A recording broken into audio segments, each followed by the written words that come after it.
Hello दोस्तों, नमस्कार। आपका आपके अपने चैनल एमएस स्टडी में स्वागत है। आज हम लोग हिंदी साहित्य के इतिहास के अंतर्गत हिंदी साहित्य के इतिहास लेखन परंपरा का अध्ययन करेंगे।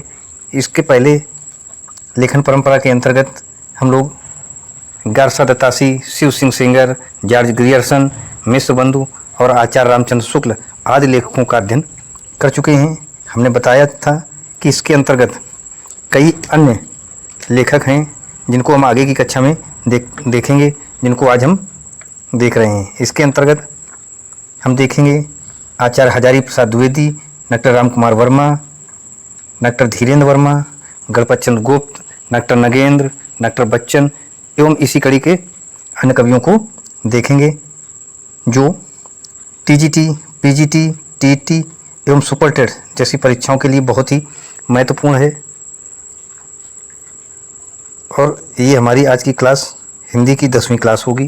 अब हम बिना देरी किए हुए क्लास शुरू करते हैं। तो हम देखते हैं आचार्य हजारी प्रसाद द्विवेदी जी। आचार्य शुक्ल के लगभग एक शताब्दी बाद यदि किसी अन्य विद्वान की मान्यताओं को हिंदी जगत में नतमस्तक होकर स्वीकार किया गया है तो वे हैं आचार्य हजारी प्रसाद द्विवेदी। कहने का आशय ये है कि आचार्य रामचंद्र शुक्ल जी के बाद में यदि कोई विद्वान आए हैं जिनको पूर्ण रूप से स्वीकार किया गया है हिंदी जगत में, वो आचार्य हजारी प्रसाद द्विवेदी जी हैं, जिन्होंने आदिकाल के संबंध में पर्याप्त कार्य किया है। अब तक साहित्य के इतिहास में से संबंधित उनकी निम्न पुस्तकें प्रकाशन में आई हैं। तो हम देखते हैं कौन कौन सी पुस्तकें आई हैं।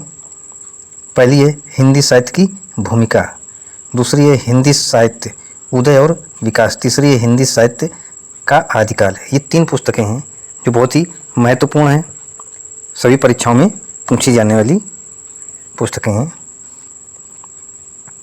आचार्य द्विवेदी द्वारा रचित हिंदी साहित्य की भूमिका यद्यपि पद्धति की दृष्टि से इतिहास ग्रंथ नहीं है, परंतु उसमें दिए गए स्वतंत्र लेख हिंदी साहित्य के इतिहास लेखन हेतु नई सामग्री एवं नई व्याख्या प्रस्तुत करते हैं। वे आचार्य शुक्ल के कई निष्कर्षों से असहमत हैं। कौन? आचार्य हजारी प्रसाद द्विवेदी। यथा शुक्ल जी ने जिस काल को वीर गाथा काल कहना उचित माना है, किस काल को? आदिकाल को वीर गाथा काल शुक्ल जी ने कहा है, उसे आचार्य द्विवेदी जी आदिकाल कहना उचित मानते हैं। द्विवेदी जी ने उन ग्रंथों की प्रामाणिकता पर प्रश्न चिन्ह लगा दिया है। इसी प्रकार शुक्ल जी ने भक्ति आंदोलन के उदय का प्रमुख कारण पराजित हिंदू जाति की निराशा को माना है। शुक्ल जी ने कहा है कि भक्ति आंदोलन का उदय पराजित हिंदू जाति की निराशा है। वहीं द्विवेदी जी इसका खंडन किया। द्विवेदी जी ने खंडन करते हुए वो मानते हैं कि भक्ति का उदय इस्लाम के प्रभाव से नहीं, भक्ति का उदय इस्लाम के प्रभाव से नहीं हुआ है। और लिखते हैं, क्या लिखते हैं हम देखते हैं। मैं इस्लाम के महत्व को भूल नहीं रहा हूँ, लेकिन जोर देकर कहना चाहता हूँ कि अगर इस्लाम ना आया होता तो भी हिंदी साहित्य का बाहर आना वैसे ही होता जैसे आज। यहाँ जो टाइप हुआ है ये गलत टाइप हो गया, यहाँ पर आज होगा, यहाँ आज होगा, ये आँख गलत टाइप हो गया है। तो क्या कह रहे हैं आचार्य द्विवेदी जी, मैं इस्लाम के महत्व को भूल नहीं रहा हूँ, लेकिन जोर देकर कहना चाहता हूँ कि अगर इस्लाम ना आया होता तो भी इस साहित्य का बाहर आना वैसे ही होता जैसे आज है। ये आँख की जगह पर आज होगा। ठीक है, टाइपिंग में ये मिस्टेक हो गया है। अब हम आगे देखते हैं। अगले लेखक डॉक्टर राम कुमार वर्मा। डॉक्टर राम कुमार वर्मा हिंदी जगत में एक नाटककार एवं एकांकीकार के रूप में अधिक प्रसिद्ध रहे हैं। किस रूप में? नाटककार और एकांकीकार के रूप में बहुत ही प्रसिद्ध रहे हैं। यद्यपि उन्होंने हिंदी साहित्य के इतिहास को 2 भागों में प्रकाशित करने की योजना को क्रियान्वित करने का प्रयास किया है।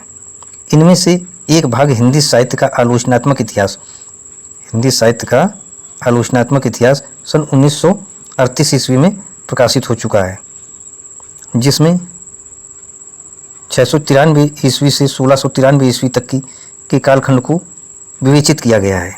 किस समय से किस समय तक? 693 ईस्वी से 1693 ईस्वी तक की कालखंड को विवेचित किया गया है। वर्मा जी के इतिहास लेखन का प्रमुख आधार शुक्ल जी का इतिहास रहा है, जिसमें कहीं कहीं थोड़ा बहुत मतांतर भी है। मतांतर यानी शुक्ल जी के और डॉक्टर रामकुमार वर्मा जी के विचारों में अंतर भी है। उदाहरण के लिए शुक्ल जी वीर गाथा काल को चारण काल कहना अधिक उपयुक्त मानते हैं तथा इसके पहले के साहित्य को संधि काल नाम देते हैं। शुक्ल जी के वीर गाथा काल को चारण काल कहना है। कौन चारण काल कहना पसंद कर रहा है? डॉक्टर रामकुमार वर्मा। इससे पहले के साहित्य के लिए संधि काल नाम देते हैं। कौन? डॉक्टर रामकुमार वर्मा। अब हम आगे देखते हैं। नागरी प्रचारणी सभा द्वारा संपादित हिंदी साहित्य का बृहद इतिहास। हिंदी साहित्य का बृहद इतिहास प्रकाशित करने की योजना क्रियान्वित हो रही है, जिसके अंतर्गत समस्त हिंदी साहित्य को 16 भाषाओं में प्रस्तुत किया जाएगा। कितनी भाषाओं में? 16 भाषाओं में प्रस्तुत किया जाएगा। यद्यपि इस ग्रंथ के लेखन के लिए कुछ सामान्य सिद्धांतों और पद्धतियों का निर्धारण कर लिया गया है, और फिर भी प्रत्येक खंड अलग अलग विद्वानों के संपादन में तथा विभिन्न लेखकों के सहयोग से निर्मित हो रहा है। क्या बताया गया है? कि प्रत्येक खंड अलग अलग विद्वानों के संपादन में तथा विभिन्न लेखकों के सहयोग से निर्मित हो रहा है तथा संपूर्ण ग्रंथ के लेखन में शताधिक लेखकों का सहयोग अपेक्षित है। शताधिक यानी 100 से अधिक। 100 से अधिक, उसको कहते हैं हम शताधिक,